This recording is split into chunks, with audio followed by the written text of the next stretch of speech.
Magandang tanghali, Pilipinas. Eksakto ngayong araw, April 27, ay 500 taon na po ang nakalipas. Mula noong April 27, 1521 na nasaksihan ng mga Pilipino ang kabayanihan po ni Lapu-Lapu. Narito po tayo ngayon sa Lapu-Lapu, Cebu Province para gunitain ang makasaysayang araw na ito. Ngunit bago ito, masaya kong binabalita na binuksan kahapon ang world-class Quincentennial Museum kagabi po, no? Nanguna na ang National Historical Commission ng Philippines at ang probinsya ng Cebu sa pag-unveil ng marker sa Museum Cebu kung saan isa tayo sa naging panauhin. Makikita sa museum ang papel ng Pilipinas sa world's first circumnavigation na nangyari matapos dumating si Ferdinand Magellan sa bansa may 500 taon na ang nakakadilipas. Na makikita rin ang buhay sa pre-colonial Philippines kung saan malalaman ng bibisita na may sariling kultura, paniniwala at istrukturang politikal ng ating mga ninuno bago pa dumating ang mga Europeo. Panuorin natin sandali po ang maikling video clip tungkol sa Quincentennial Museum kagabi. Jovan, please play the video.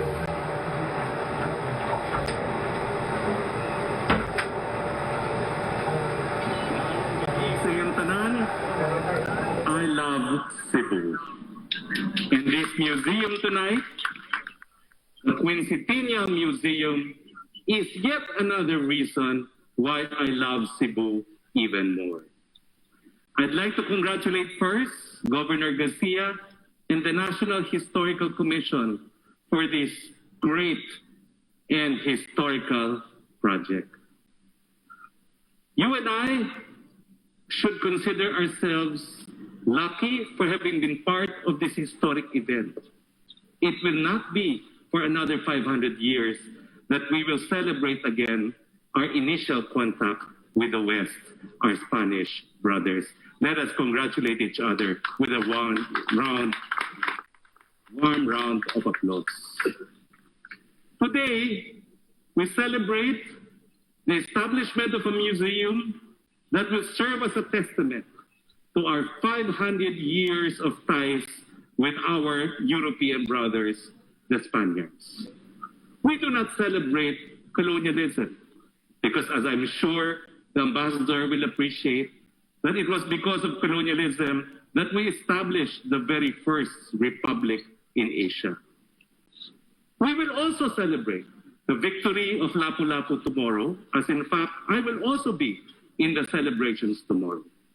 We need to celebrate Lapu-Lapu because he truly was the first Filipino hero that dared stand up against an all-powerful European nation.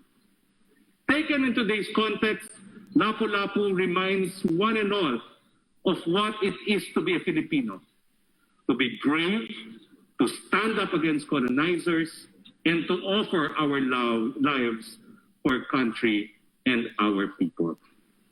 Let this be a warning to foreign powers that seek to occupy territories that belong truly to the Filipino. As President Duterte has said, we want to be friends with everyone, but make no mistake, 500 years ago, we made Lapu-Lapu into a hero, and today, many more Filipinos will become heroes defending territory that is truly ours. They say that we cannot reach our destination unless we look to our past. Perhaps foreign powers that have intentions of occupying and claiming Philippine territories should learn from the Filipinos' past. It was here in Cebu that we had initial contacts with our Spanish brothers and sisters. But it was also here in Cebu that the Filipinos told the whole world, we will die for our country. Magandang gabi po sa inyong lahat.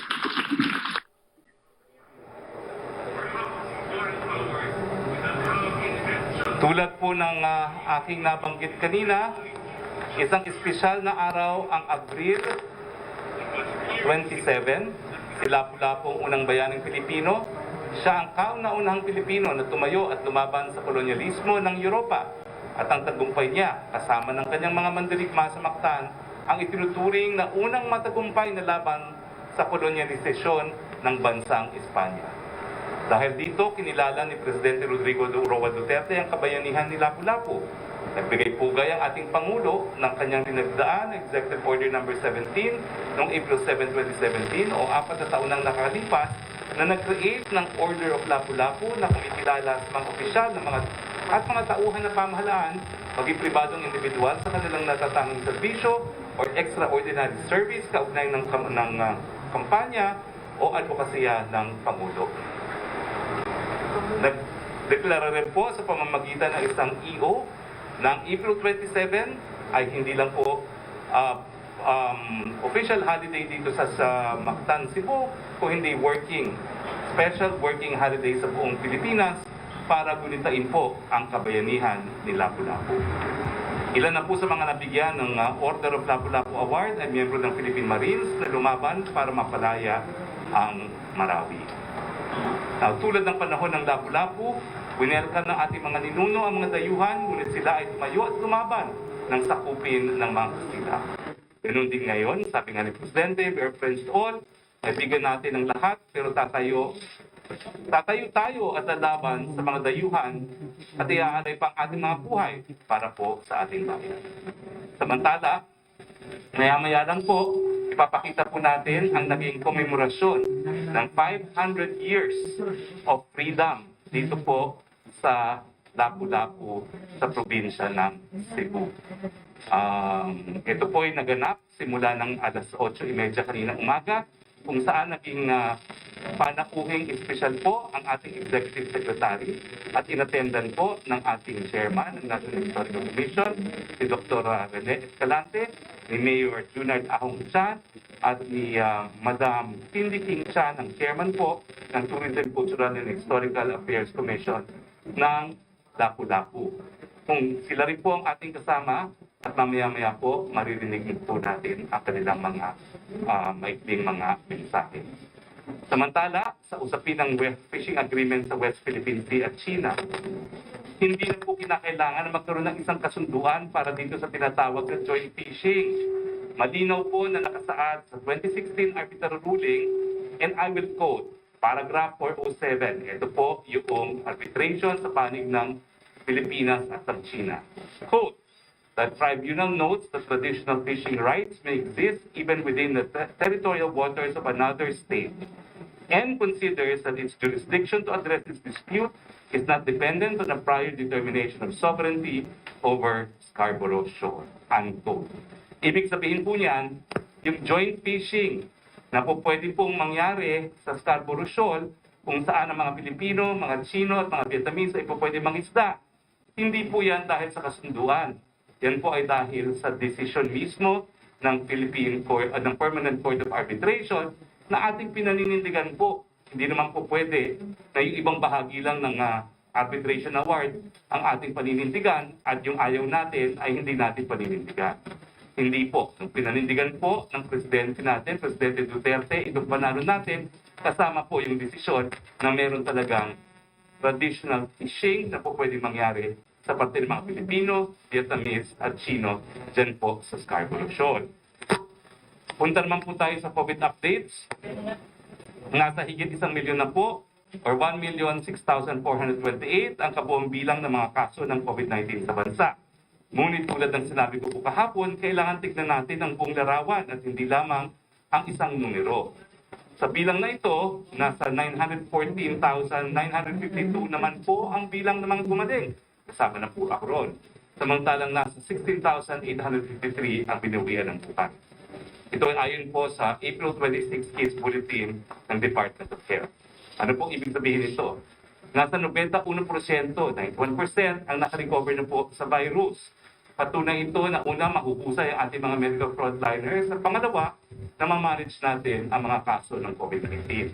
Bakit ko po nasabi yun? Well, ipa-flash natin sa inyong screen ang cases at deaths sa Estados Unidos, India, Brazil, France at Russia. Kung saan libo-libo po ang namamatay dun sa mga bansang iyon.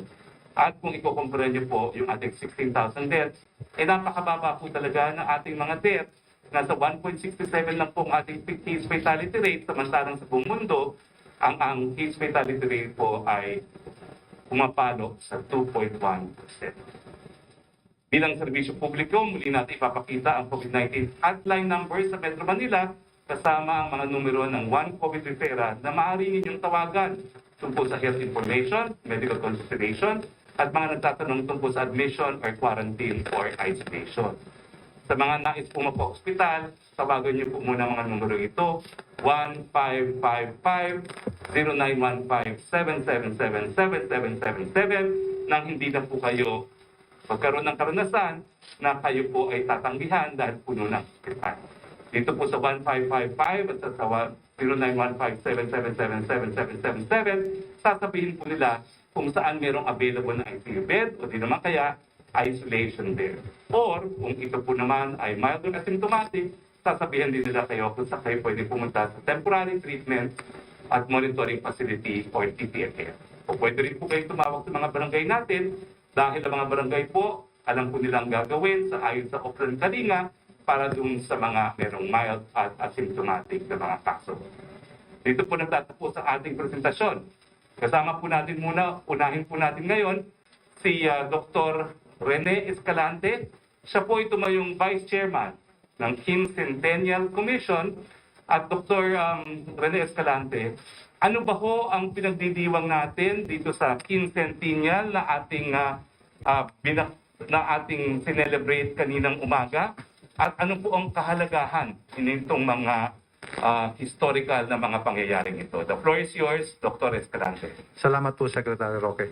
Ito pong naganap ngayong umaga dito sa Lapu-Lapu City ay pang-apat na po sa major commemorations na pinangungunahan ng National Quincentennial Committee. Noong pong Marso 16, ang team po, kasama po ang ating mahal na Pangulo, ay nasa Giwan, Eastern Samar, para gunitain ang unang pagtatagpo ng mga kasapi ng Magellan Elcano Expedition at ang mga kapatid nating Waray. Dito po ay ipinakilala natin ang kagandahang loob ng mga Pilipino kung saan tinulungan po nila ang mga kasapi ng ekspedisyon na nung panahon na yon ay gutom na gutom at halos nangamatay na sila. Sinundan po ito sa Limasawa, Southern Leyte. Ito naman po ay pinangunahan ng Katolikong simbahan. At ang ginunita po natin doon ay ang pinakaunang Easter Sunday Mass sa ating bansa. At ito pong nakaraang Abril 14, tayo naman po ay lumipat ng Cebu City para gunitay naman po ang dalawang mahalagang pangyayari sa ating kasaysayan. Una po dito ay ang pagpapabinyag ng mga Cebuano. At ang pangalawa po ay ang pagbibigay ng imahe ng Santo Niño kung saan po nakaugat ang ating tradisyon ng sinulog. Ngayong araw po ito, gaya po na nabanggit kanina ni Secretary Roque, tayo po ngayon ay nagkatipon-tipon dito sa Lapu-Lapu City at ang host po natin dito ay sina Mayor Ahong Chan at kasama po ang iba pang mga lokal at national officials nagsama-sama para saksihan ang paggunita natin ng ika-500 anibersaryo ng Battle of Mactan. Mahalaga po na gunitain natin ito kasi malaking pangyayari ito sa ating kasaysayan kung saan pinakita ng ating mga ninuno ang kahalagaan ng pagkakaisa at pagsasama-sama laban sa mga nagbabanta sa ating soberenya. Kanina po, marami pong nagsalita at ito po ang kanilang binigyan ng halaga, lalong-lalo na po ngayon na tayo ay naharap ulit sa isang malaking pagsubok. So gaya ng nangyari 5 taon na ang nakalipas, maganda po sana na tayo ay magkaisa muli gaya ng nangyari dito sa Lapu-Lapu City 500 taon na po ang nakalipas. So sa atin pong pakikibaka laban sa pandemya, tayo po sana ay magkaisa muli, magtulungan, suporta ng gobyerno para po kagaya ng nangyari dito, maging matagumpay po tayo lahat laban dito sa bago nating laban. Salamat po ng marami, Secretary Roque. Maraming salamat, Dr. Escalante. Bago po tayo magpatuloy, napakaganda po ng ating komemorasyon ng 500 years of the Mactan Victory kaninang umaga, kung saan naging pangunahing panauhin sa Executive Secretary Bingbong Medialdea. Panoorin po natin ang isang 3-minute clip tungkol po dito sa komemorasyon kaninang umaga. Jovan, please play the video.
Secretary and Chairman and Mayor.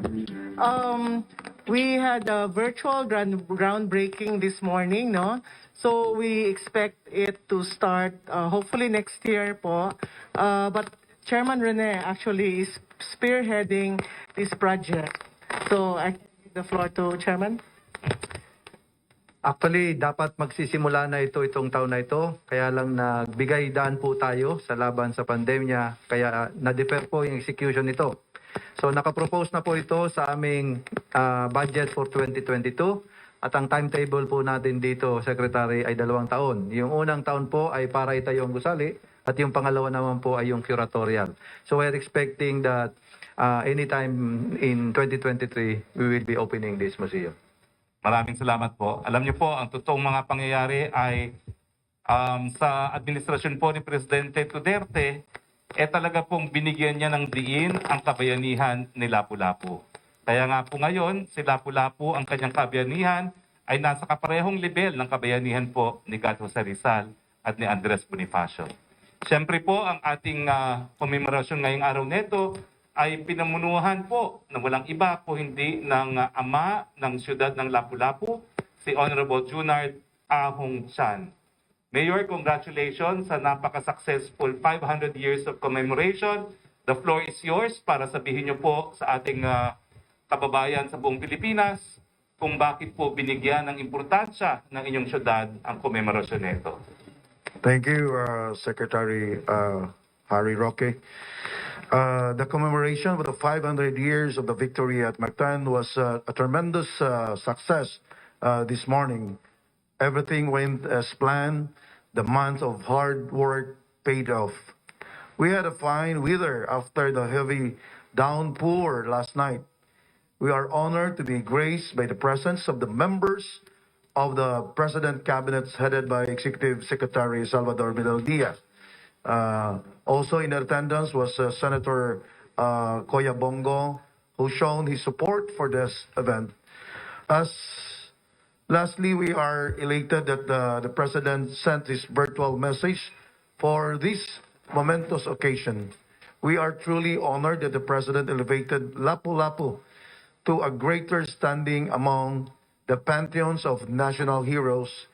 It was a well-deserved honor afforded to our first national hero. Lapu-Lapu City is known to be an historic resort city. This is where history blends with nature.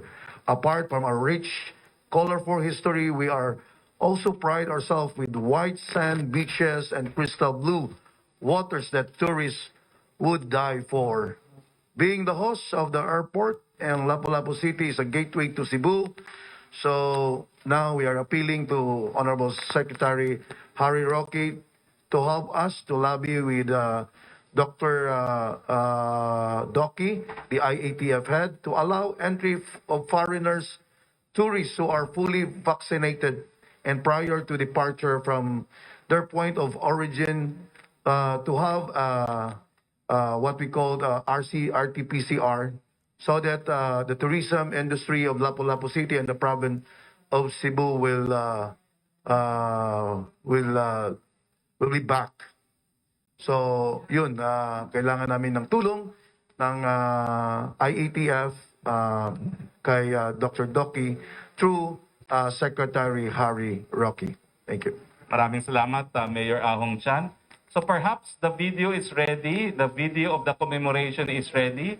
Juban, can you show it now?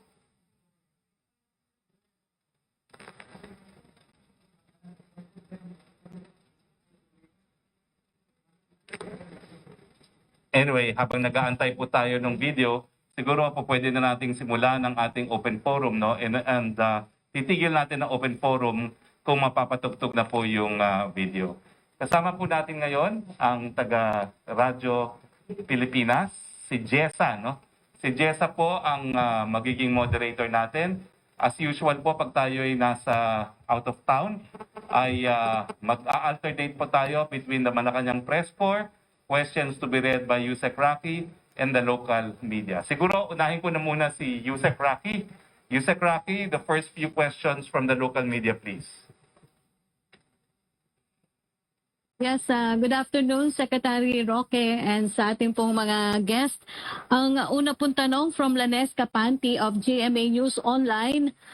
Some elders were issued tickets for violating curfew hours because they want to fall in line early to get goods from community pantries. How should the local barangay officials deal with this? Dapat ba sila bigyan ng ticket when they are outside for necessities? Kaya nga po ang pakiusap natin, yung mga nagtatayo po ng community pantries, sana po makipag-ugnayan sa mga lokal na pamahalaan. Ang curfew po talaga ay uniform, no? Diyan po sa NCR at sa mga karatig na probinsya, no? At hindi po pwede maging dahilan yung pagpila sa pantry para magkaroon ng exemption sa curfew. So makipag-ugnayan po tayo sa ating mga lokal na pamahalaan. Dahil ang ninanais naman po natin na itong bayanihan sa pamamagitan ng community pantry ay maibsan ng kagutuman sa panahon ng pandemya, pero ayaw rin natin na ang mga community pantries ay maging dahilan para kumalat po ang COVID-19. Second question po niya, can you give us updates what happened during the ASEAN Summit? Is the Philippines recognizing the junta as legitimate leaders of Myanmar? Well, siguro po mas mabuting tanungin yan sa Department of Foreign Affairs dahil si Secretary Locsin po ang naging special envoy to the ASEAN Summit. Pero doon po sa binasang statement ni Secretary Locsin, pinaninindigan niya po na dapat matigil yung violence na nangyari. Dapat magkaroon po ng dialogo at sinuportahan po natin yung pagtalaga ng special ASEAN envoy doon po sa Myanmar. No? If I understand it correctly, meron pong statement si Secretary Locsin at ang DFA tungkol po sa naging paninindigan ng Pilipinas at siguro po for the benefit of our colleagues in the Malacanang Press Corps, ipopost din po natin sa ating Viber group. Opo. Secretary, ang third question niya, what is the update on health workers' hazard pay being reduced? Hindi po rin i-reduce ang hazard pay dahil ang hazard pay po yan ay ayon po sa isang order ng ating presidente.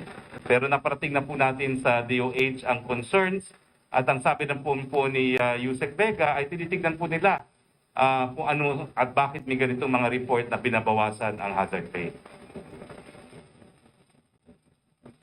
Thank you, Secretary. Okay, punta naman tayo kay Jessa. Thank you. Thank you, Secretary Roque. Kasama po natin ngayon dito sa Balay ni Gloria Liberty Shrine, Mactan, Lapu-Lapu City, ang mga miyembro ng Cebu Media. At meron po silang mga nakahandang mga katanungan. Umpisahan po natin kay Morissette Eram ng Cebu CDN Digital.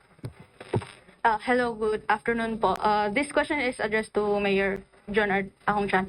Mayor, for the first time, the reenactment of the Kadaugan sa Mactan, there were no celebrities, and the reenactment was played by local performers. We would just like to ask your thoughts about this, and are you planning to sustain this template of production in the future Kadaugan sa Mactan? Thank you. Thank you for that question. Actually, pinapatronize natin yung local natin na mga talents, no?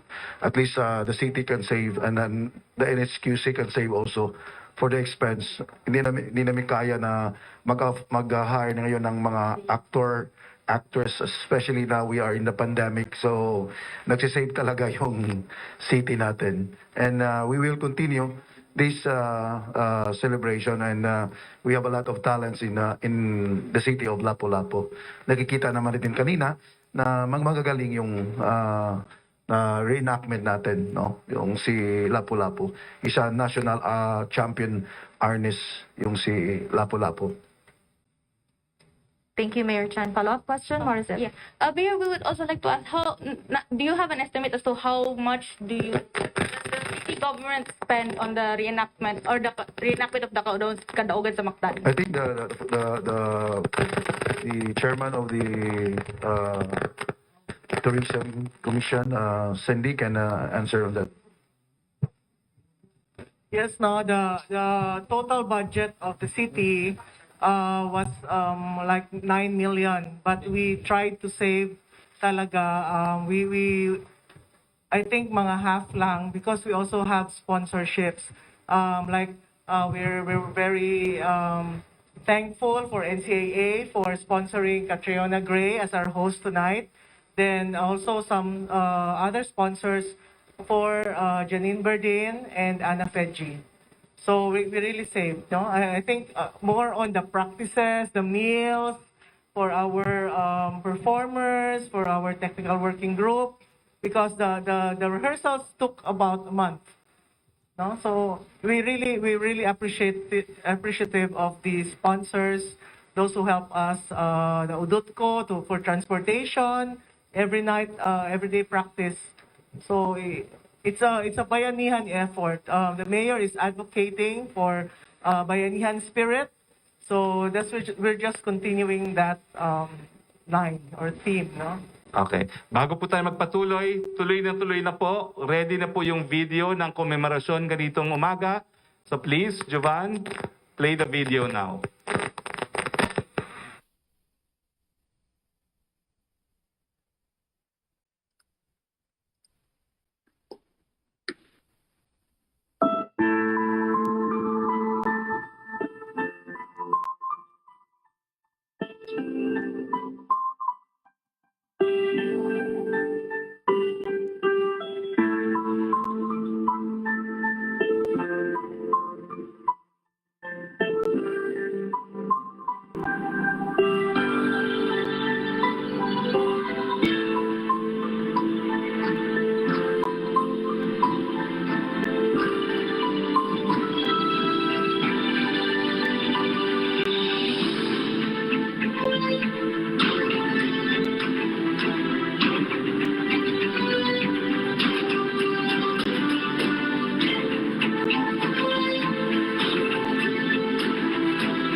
There you have it, mga kababayan, ang matagumpay na komemorasyon ng ika-500 kadaugan, no? The victory of Mactan. Magpatuloy tayo sa ating open forum. Yes, Secretary. This time we'd like to hear a question from Dale Israel of CNN Philippines. Good afternoon, Secretary. Last night, Secretary, you had a very powerful speech at the Museo Sugbo.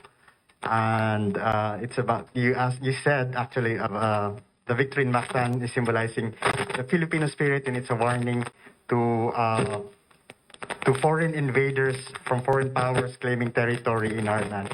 And you said you would expound on that, Secretary. Well, I don't really need to expound because this is why we commemorate the victory of Mactan. When the Spaniards came, we welcomed them. We showed them Filipino hospitality and our welcomeness now to become friends with all strangers coming to our lands. They were starving and near death when they arrived in our shores, but we gave them fish, rice, and coconut for the historical. But when it became clear that they had intentions of enslaving our people and of acquiring our territory, the Battle of Mactan happened. And as we learned in history, even if we are poor in relation to colonizers and foreign powers, Lapu-Lapu proved that we could win. I think history itself speaks for itself, and we do not need to make any further pronouncements on the heroism of Lapu-Lapu and the victory of Mactan. But are you referring also to the province of West Philippine Sea, Secretary? I'm not referring to any particular issue. I am just reminding the whole world of Philippine history, the proud moment when the Philippines stood up and prevailed against colonizers. Thank you, Secretary. Thank you. Thank you, Dale Israel of CNN Philippines. That's the local questions for now. Okay. Let's turn over to you, Secretary. A secretary question from Rosalie Cos of UNTV. Mangunguna ba si President Duterte sa arrival ng Sputnik V vaccines tomorrow? Lahat ba ng unang pagdating sa bansa ng iba't ibang vaccine brands i-witness personally ng Pangulo? At bakit daw po? Wala po sa schedule niya, no? Pero ang dadating po bukas ay kakaunti pa lang, 15,000 pa lang. Kasi ito yung kumbaga trial order. Kasi -20 ang kinakailangan na storage facility ng Sputnik V. No? So, titignan po natin kung magkakaroon ng Pangulo na sumalugang pag dumating na yung bulto ng Sputnik V. Inaasahan pa po natin ang mga 485,000 na Sputnik V itong buwan nito.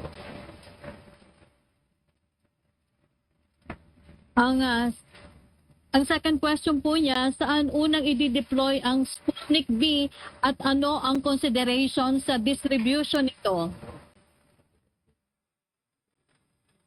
Sa Metro Manila po, no? Dahil nga po sa cold storage requirement niya na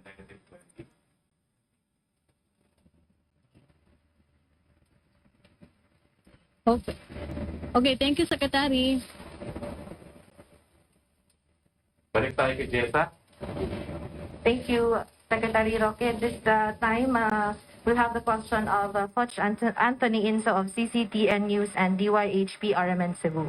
Good afternoon, Sec. Would like to ask your thought about the order from the governor on urging local chief executive to no longer implement or impose fines or monetary penalty against those who will violate for not wearing face masks. Do you think we can instill or the people will still be disciplined, knowing that even if we have monetary or fines being implemented, marami pa rin yung nagbabiolate ng pag-wear ng face mask? O, ang rekomendasyon po natin ng DOJ, no?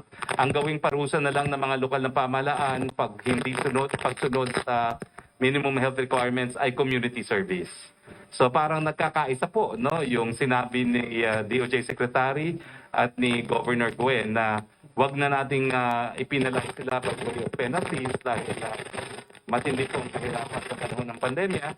Pero importante po na ipatupad pa rin ng mga lokal na pamahalaan at kahit papaano magpataw ng parusa dahil kapag tumigil po tayo sa minimum health standards, yan po ang surest way, yan po ang guarantee na lalong kakalat pa ang COVID-19. Follow-up question, Patch? Yan po muna ang tanong at this point. We'd like to turn you over to Yusek Roque for more questions. Okay, go ahead, Yusek Roque. Yes, Secretary, question from Chris Jose of Remate. Reaction po sa sinabi ni Senator Lacson na dapat nang sibakin bilang spokesperson ng NTF-ELCAC si Lieutenant General Antonio Parladi Jr. sa red tagging ito sa community pantry organizer sa halip na bigyan lang ito ng gag order.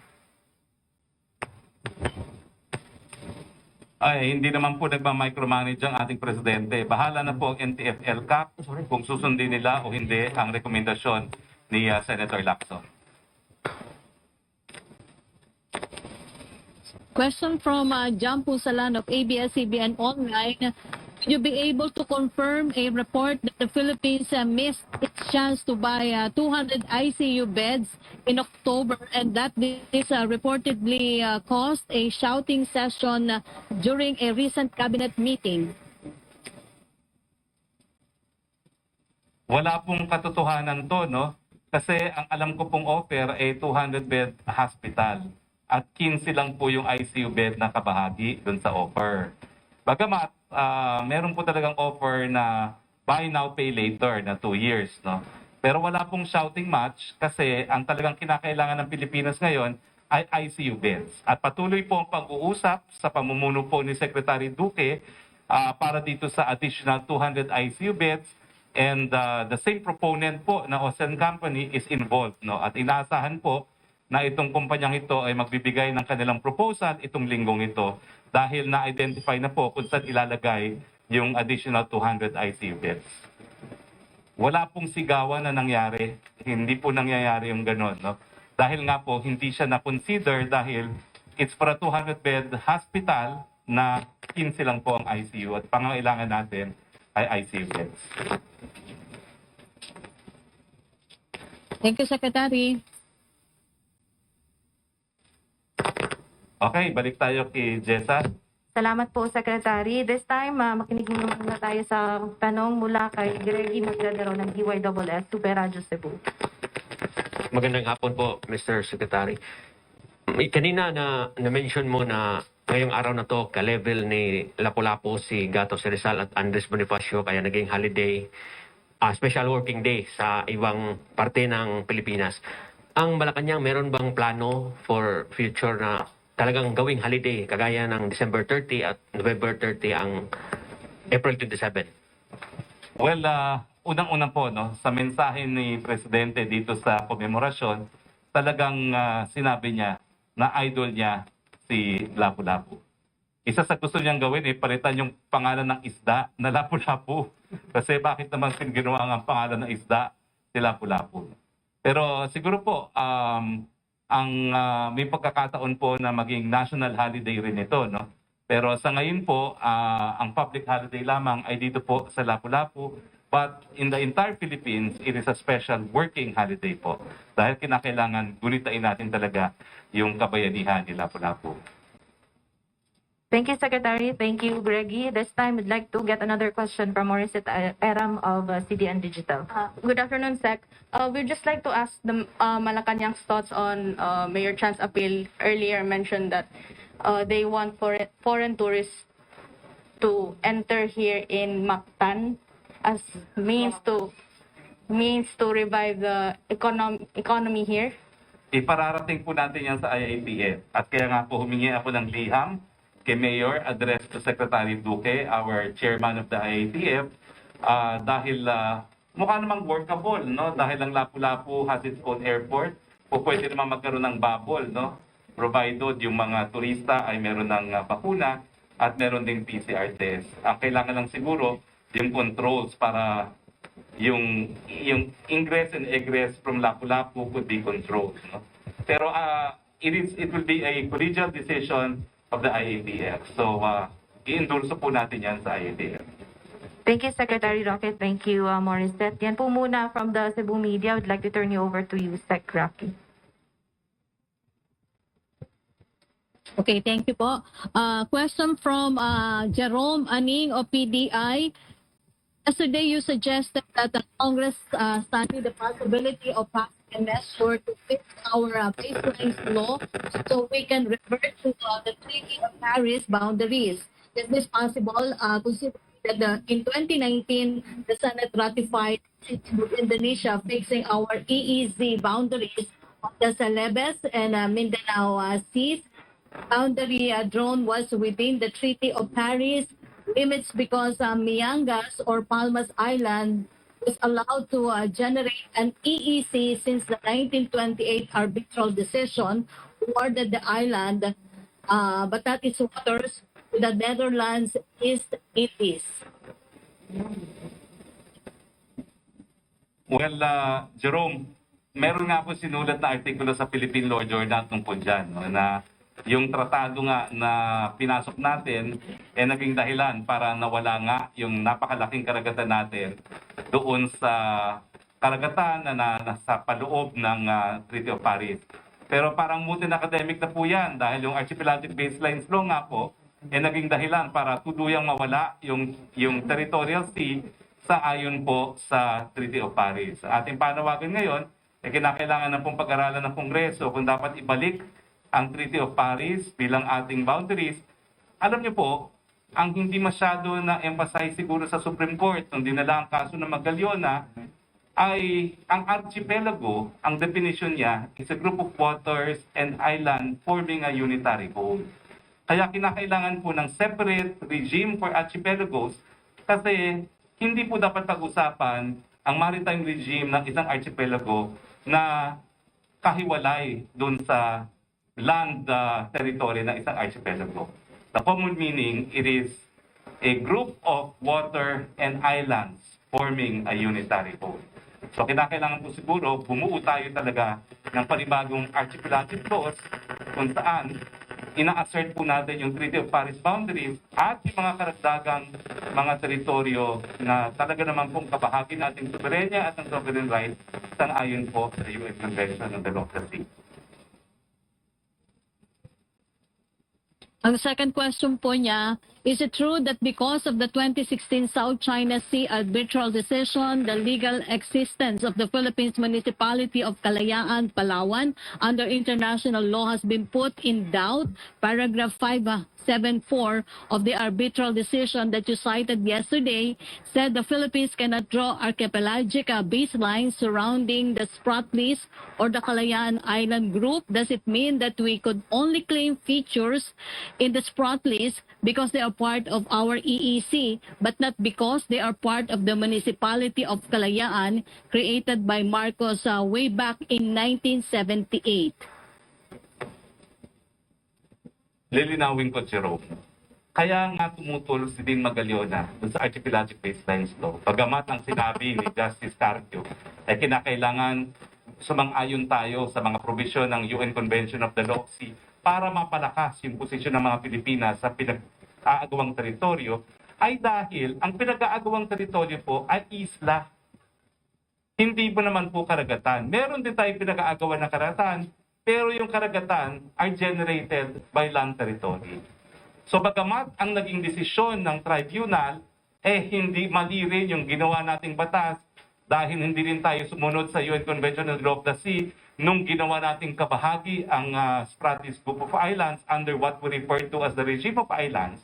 Wala naman po itong epekto doon sa inaangkin nating mga isla dahil iba po ang batas na applicable pagdating sa land territory, pagdating sa maritime territories. Ang applicable rule po in land territories is the state that proves a superior claim to effective occupation will prevail in upholding its title. Ano ba yung effective occupation? Ito po yung mga ebidensya na merong soberenya na nagmamay-ari ng isang teritoryo. Anong ehemplo ng soberenya? Yung paggagawa ng batas, yung pag-a-append ng teritoryo, yung pag-station ng mga military troops, yung pagkukuha ng buwis, no? At saka syempre yung mga krimen na nangyayari sa area na linilitis na mga hukuman. Yan po ay napakalakas na ebidensya. So wala naman pong epekto yung desisyon ng UN Tribunal for the Law of the Sea kasi nga po, karagatan lang ang jurisdiction nila. At ang pinag-aawayan natin ay mga isla. Kaya nga po sabi namin sa Korte Suprema, dapat mabaliwalayan dahil hindi totoo na makakatulong itong Archipelagic Baselines Law sa isang hidwaan involving land territories.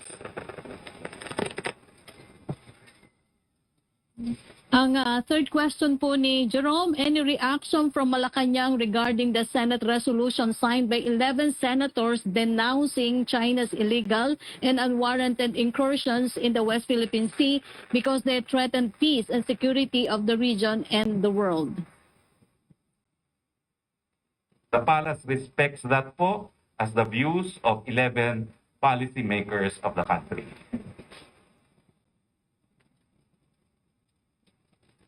Thank you, Secretary. Balik tayo kay Jessa. Maraming salamat, Secretary. This time, let's get the question from Joanne Gantalao of Bombo Radio, Cebu. Bayong udto, Secretary Roque, Bombo Joan from Bombo Radio Cebu. Anong mensahe ang gustong ipahatid ng kadaugan sa Mactan, victory in Mactan in this time of pandemic, Secretary Roque? Well, sa tingin ko po sa panahon ng pandemya, nagtagumpay po si Lapu-Lapu laban sa makapangyarihan ng mga Espanyol at mga Portuguese dahil tayo po ay nagsama-sama. Tayo po ay nanigdigan bilang isa at tayo po ay tinaguyod ang ating soberenya bilang isang bansa. Sa panahon po ng COVID, ang kalaban po natin ngayong COVID, at tayo rin po, gaya ni Lapu-Lapu, ay magtatagumpay laban sa COVID kung tayo po ay nagsasama-sama. Ang panawagan ko po, yung mga kritiko ng gobyerno, isang tabi po muna yan dahil ngayon po talaga ay panahon ng pandemya. Magsama-sama po natin, bigyan natin ng solusyon ng ating kababayan sa gitna ng pandemyang ito at meron naman pong panahon para sa politikihan. Antahin na po natin ang susunod na taon dahil meron naman po tayong eleksyon. Doon po tayo mamulitika. Sa ngayon po, tutok muna po tayo sa kapakanan ng ating mga kababayan. Have you reached the victory and humanity in this time of pandemic, especially under Duterte administration? Ano po? Have you reached the victory and humanity in this time of pandemic, especially in Duterte administration? Ang victory that we will reach po is kapag nabakunahan na natin at nagkaroon na tayo ng herd immunity. Kaya nga po, habang wala pa tayong herd immunity, kapit-bisig muna po tayo, bayanihan, at kinakailangan po, tayo po'y manindigan bilang isang bansang Pilipino. How about humanity, Secretary Roque? Have you reached that in this Duterte administration? O, alam niyo po itong pandemic nito is governed by the laws of humanity. Kaya nga po ang ating pakiusap, lalong-lalo na doon sa mga mayayamang bansa na nag-hoard ng bakuna, hindi naman po pwede na kayong mga dating mga kolonyal na bansa ang siya lang mabubuhay dahil ibinili nyo lahat ng pandemya. I think in situations of pandemic, we are all governed by the laws of public international law, the dictates of public conscience, and the laws of humanity. Thank you. Thank you, Secretary Roque. Thank you, Bombo Joan. Yan po muna sa Cebu Media. Balik po tayo kay Yusek Rafi. Okay, thank you po. Secretary, question from Trish Terada of CNN Philippines. Other than the quarantine classifications, what will the IATF discuss today? Mahaba po yung agenda, no? Pero syempre, ang pinaka-importante yung quarantine qualification po dahil patapos na po yung ating classification for April. Second question po ni Tricia, will the IATF impose a ban on flights from India where a deadlier variant is causing a deadly second wave in that populous country? Iyan po ay pinag-aaralan at tatalakayin din po sa IATF. Ang third question po niya, what's the major dilemma or concern in the IATF in terms of coming up of recommendations on community quarantine classifications to the President? Well, ang concern po talaga is ano ba ang ating magiging batayan talaga, no? Yung banta ng COVID o yung total health ng mga mamamayan, dahil kinakailangan nating balansehin yung magkakasakit at mamamatay dahil sa COVID at yung mga magkakasakit at mamamatay dahil sa kagutuman kung magpapatuloy tayo ng lockdown. So napakahirap po talaga ng desisyon, pero meron naman pong pamaraan na magbubukas, lalong-lalo na kung na-assure natin na merong sapat tayong ICU beds, no, na pwedeng pagpuntahan ng ating mga mamamayan na posibleng magkasakit ng critical o seryoso.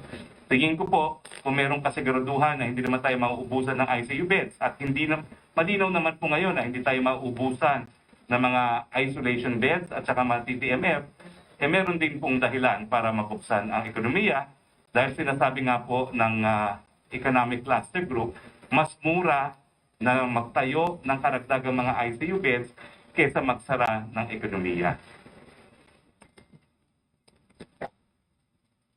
Thank you, Secretary. Punta tayo kay Jessa ulit.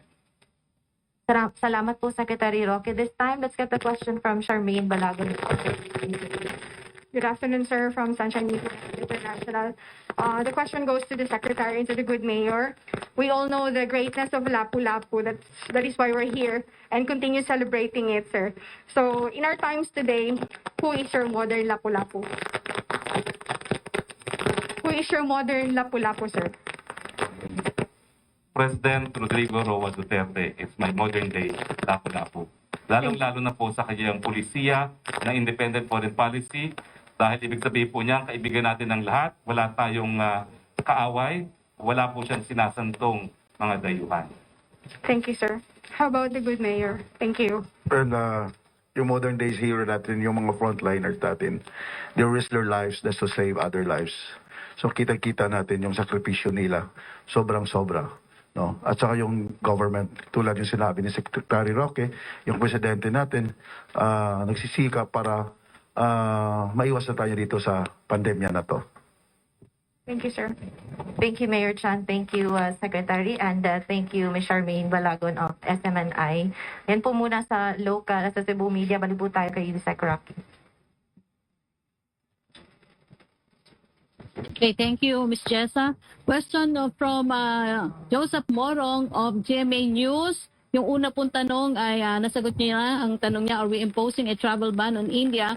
Ang second na tanong niya, how much weight does the IATF and the President give on doctors' position in the IATF such as Dr. Wong and Secretary Duque in deciding whether to extend or not the MECQ? Siyempre po, napakabigat ng mga opinyon ng mga doktor, lalong-lalo na sa klasifikasyon. Pero ang presidente po, siyempre kinakailangan mas malawak po ang kanyang pananaw. Dahil kung tayo po ay magsasalba ng ating mga babayan laban sa COVID-19, dapat siguraduhin din ng presidente na masasalba rin natin ang mas marami mga kababayan laban po sa kagutuman. Mahirap po talaga ang desisyon. Pero magkakaroon po ng mahaba at saka toro na balitaktakan mamayang hapon. At ang tingin ko po, ang recommendation will be a reasoned recommendation to the President na I expect will be also a difficult decision for the President. Ang third question po ni Joseph Morong, our hospitals are still full. Do they need a couple of weeks more of MECQ to gain a breathing space? Well, tingin ko po ang policy na ina-adapt din ni Secretary Duque, mapabilisan nga po na magkaroon ng additional ICU beds. No? At sa ngayon po, without additional beds, nasa 72% po yung ating ICU beds as of yesterday. Meron na po tayong guaranteed na 176 beds na kinumit po ng mga pampubliko at mga pribadong mga ospital. At si Secretary Duque po ay nakapag-ugnayan nga no, na magkaroon pa ng 200 beds on or before 5 weeks. No? So, or the coming month. No? So I think kung, tapos yung sinabi ko nga kahapon na kinakailangan kasama rin sa bilang yung 110 additional ICU beds sa tala, no? Na hindi pa kasama doon sa 700 beds na nasa inventaryo natin.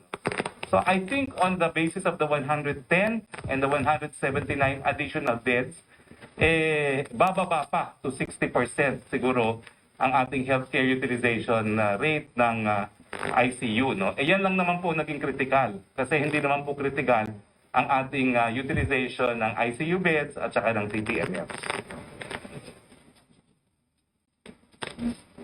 Thank you, Secretary. Balik tayo kay Jessa, please. Salamat, Secretary Roque. Let's get a question from Carmel Matos from DYMR Radio Pilipinas, Cebu. Good afternoon, Secretary. This question is addressed to Dr. Escalante sa NHCP. This is on the issue, Doc, regarding sa Basilica Minore del Santo Niño na image that was previously announced or declared as national cultural treasures. May we know, Doc, if na-reconcile na yung request from the Basilica to clarify na hindi po yung image yung dineclare as national treasure but the church and the pavilion of the Magellan Cross? Yeah, I think from the very start, yung talagang intensyon. By the way, hindi po NHCP ang may original jurisdiction and declaration of NCT, yung National Cultural Treasure. Ito po ay dating nasa jurisdiction na National Museum of the Philippines na ngayon ay nalipat na sa National Commission for Culture and the Arts. So tama po yung binanggit pong panghuli, nang dineklara po dito ay hindi specifico yung imahe ng Santo Niño Cebu, hindi po yung gusali po na kinoconsider as National Cultural Treasure. So naparating na po namin ang paglilinaw na ito sa mga kinauukulan. And then finally, Doc, yung implications po that this has been declared as national cultural treasures, what are the implications po nito? Ang implikasyon po nito ay may tungkulin na ngayon ng Estado na to promote, to safeguard, and also to restore it if there is a need. Kung naalala niyo po, noong preliminary, nung tamaan po tayo ng malakas na lindol, nasira po yung belfry na Basilica at ito po ay dinaanan ng pamahalaan ng pondo para po may balik ito. Ito po yung isa sa mga provision para po magamit natin ang pera ng taong bayan para suportahan ang isang gusali kahit na ito po ay pag-aari ng isang religious denomination. Okay. Thank you, Doc. Thank you, sir. Thank you, the Chairman Escalante. Thank you, Carmel Matos of DYMR Radio Pilipinas, Cebu. At yun po ang kabuuan ng mga katanungan mula sa Cebu. Ako po si Jessa Aguailana ng Radyo Pilipinas, Cebu. Hey, Yusek Rocky, all the questions now can be asked from the Manila Malacanang Press Corps. Vance Fernandez. Question from Vance Fernandez. With growing anti-China sentiment among the Filipino population, and no changes with the dispute in the West Philippine Sea with China and wide Western backing from Europe and the United States, will this sway the President to perhaps look for a shift back to a more pro-Western foreign policy, especially after the failing friendship with China? Alam niyo po, kaya meron nga tayong tinatawag na executive privilege. Importante po kasi na ang Presidente ay gumawa ng tamang desisyon maski ito po ay hindi popular na desisyon. At ang Presidente naman po hindi na kinakailangang mangampanya, so he will do what he thinks is best for the country. Okay, thank you very much, Secretary Roque. Thank you po rin sa ating mga bisita. Yun po yung mga nakuha nating question mula po sa ating mga kasama sa media at sa Malacanang Press Corps. Salamat po. Okay, maraming salamat po sa ating mga naging panauhin. Maraming salamat kay Mayor Ahong Chan, kay Ma'am Cindy King Chan, at syempre po si Dr. Rene Escalante. Maraming salamat, Yusek Rocky. Maraming salamat sa Malacanang Press Corps at maraming salamat po sa Cebu Press Corps. Tunay na makasaysayan po ang araw na ito, no?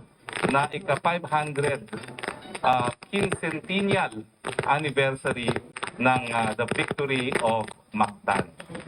Sana po sa mga darating na araw, magkaroon po ng victory of the Philippines laban po sa COVID-19 at we take advantage of this quincentennial celebration also to pay tribute to the real heroes of our times, our medical frontliners. Mabuhay po kayo, mga medical frontliners, at sagot po o utak po namin sa inyo ang aming kalusugan sa panahon ng pandemya.